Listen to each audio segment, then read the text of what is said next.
What just happened with the Chargers might shock a lot of fans. After last week's tough loss, this team clearly isn't sitting still. Major roster changes are happening, and the front office seems determined to shake things up before their next battle. The big question now, are these moves enough to keep the Chargers in the fight? Let's break it all down. The Chargers are back at the drawing board after last week's disappointment, and today we've got another roster shakeup to talk about. The team has signed a tackle to the practice squad, and also added a familiar face to the active roster. That's right, Foster Sarell has officially been elevated back onto the team. For those who don't know, Sarell's been around the league with the Ravens, Commanders, and Giants. He's appeared in 36 games and made 3 starts. He's not new to this system, and that familiarity could prove crucial with Joe Alt dealing with an injury. Coach Jim Harbaugh confirmed that Alt will miss at least this week, which makes Sarell's return all the more important. And let's not forget, Justin Herbert and Foster Sarell are more than just teammates, they're close friends. That chemistry could help stabilize things for an offense that desperately needs protection. But before we dive deeper into today's latest news, make sure you subscribe to the channel, hit the like button, and don't forget to press the bell icon, so you never miss the biggest Chargers updates. Now, let's move on. If you think this was the only move, think again, because the Chargers roster shuffle isn't stopping here. What they just did next could reveal their true game plan. It looks like Joe Alt could be sidelined for more than just a week, possibly 2. The Chargers aren't about to risk rushing him back, which makes protecting Justin Herbert the top priority right now. That's where Foster Sarell's return becomes important. He already knows this offense inside and out, having stepped in last year during tough moments, even starting a playoff game when the line was falling apart. That kind of experience means he can contribute right away without needing extra time to adjust. But Sarell isn't the only addition. The Chargers also signed veteran lineman Bobby Hart. At 31 years old, Hart brings plenty of NFL experience, drafted by the Giants back in 2015, and starting 67 games across his career. He's been trusted to protect quarterbacks like Eli Manning, and that tells you he knows what it takes to handle pressure in big games. Both Sarell and Hart bring something this team desperately needs: depth and reliability.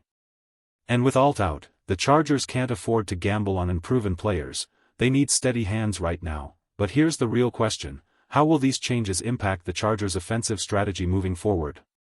The answers might surprise you, especially with the running game. Bobby Hart isn't just a filler signing, this guy brings size, strength, and serious experience to the Chargers' offensive line. Coming out of Florida State, he started 37 games in college before carving out a long NFL career. Over the years, he's played for teams like the Giants, Bills, and Texans, protecting big-name quarterbacks such as Eli Manning and Josh Allen. At 6'5" and well over 300 pounds, Hart is the kind of tackle who can anchor the edge and move bodies in the run game. For a Chargers team that struggled at times to establish consistency up front, adding a veteran like this could make a real difference. He knows the grind of the league, and he knows what it takes to hold his ground against elite pass rushers. What makes this move even more interesting is how it fits into the bigger puzzle. By bringing in Hart alongside Sarell, the Chargers now have 2 dependable linemen who can step in immediately. It's not just about filling a gap, it's about giving Justin Herbert the protection he needs and giving the offense the chance to open up the run game. The Chargers' strategy is becoming clear: load up the offensive line with size and power. Adding more tackles isn't just about depth, it's about building a wall in front of Justin Herbert. And honestly, they don't have a choice. Herbert has been hit 26 times in just the last 2 games. That's not sustainable. A quarterback can't keep taking punishment like that and expect to carry a team through a full season. This is why we're seeing bigger bodies brought in. It's about protecting the franchise quarterback and creating opportunities for the offense. Expect to see more jumbo formations, with extra linemen on the field to strengthen both pass protection and the running attack. The message is simple: if Herbert goes down, the season goes down with him. The coaches know it, the players know it, and the front office knows it. Every decision right now is being made to keep him upright and give this offense a fighting chance. But protection is only half the story.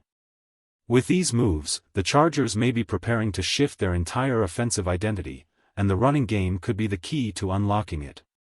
The Chargers know one thing for certain: protecting Justin Herbert has to come first, and that means the run game has to become a bigger part of the plan. Last week against the Giants, they leaned too heavily on the pass. Herbert was accurate, nearly 70% completions, but great defenses eventually adjust. And that's exactly what happened. New York took away the short passing game and forced the Chargers into uncomfortable situations. The answer moving forward is balance. Expect more jumbo sets, with extra blockers on the line, and a heavier commitment to the ground attack. Tight ends like Tucker Fisk, and eventually Will Dissly once he's back, will be asked to play a bigger role in protection while also releasing as surprise targets when the moment is right. This is about stabilizing the offense. The tackles have struggled, and while Trey Pipkins has been serviceable, the left side still looks vulnerable. That's why the coaching staff appears ready to lean on the running game with players like rookie Kamani Vidal and Amarian Hampton carrying more of the load. It's a shift in philosophy: fewer wideouts on the field, more muscle up front, and a focus on keeping Herbert upright while pounding the ball on the ground. But here's the catch: if the Chargers change their identity, how will it hold up against the defenses they're about to face? That's where the real test begins. The Chargers know it's only week 5, but time is not on their side. Justin Herbert has already taken far too many hits, and the coaching staff understands they can't keep exposing him like this. The solution is clear: lean on the run game, control the tempo, and protect the quarterback at all costs. That's why we could see some creative changes from Greg Roman's playbook: formations with multiple running backs, short passes to the flat, and a steady ground attack to wear down defenses. Young players like Amarian Hampton are starting to break out, and adding backs like Hassan Haskins or Kamani Vidal into the mix could give this offense new energy. It's not flashy, but it's effective, and most importantly, it keeps Herbert out of danger. At the end of the day, the Chargers' season depends on keeping their star quarterback healthy. If Herbert goes down, so do the team's playoff hopes. Every roster move, every scheme adjustment, is about one thing: survival and setting up this offense to thrive when it matters most. If you're a true NFL fan and want to stay updated with daily news, trade rumors, and all the latest buzz around the league, then make sure to hit that like button and subscribe to our channel. We bring you breaking news, expert analysis, and in-depth coverage so you never miss a single update about your favorite teams and players. And here's the most important part: don't forget to press the bell icon. Loudspeaker that way, you'll be the first to know whenever we drop a new video. Stay ahead of the game and be part of our growing community of passionate NFL fans.